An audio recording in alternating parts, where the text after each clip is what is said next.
इथे 3 कांदे चिरून घेतलेले आहेत, 2 गड्डे लसणाचे, 10-12 लवंगी मिरच्या घेतल्या आहेत, लाल सुक्या मिरच्या आणि मूठभर मोठं मीठ.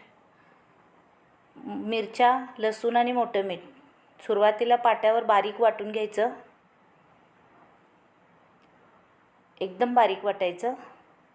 हे बघा, परत आणि ते वाटायचं आणि ते वाटल्यानंतर त्यामध्ये कांदा घालून ओबडधोबड कांदा वाटून घ्यायचा आहे.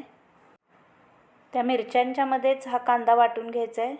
हा सुरुवातीचा कांदा आता वाटून झालेला आहे. असा सगळा कांदा वाटून घ्यायचा आहे.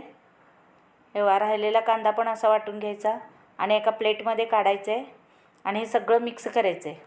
मिरच्या, मीठ एका तव्यामध्ये 3 चमचे तेल टाकायचं आणि हा कांदा चांगला सुक्का होईपर्यंत त्यात परतायचा आहे.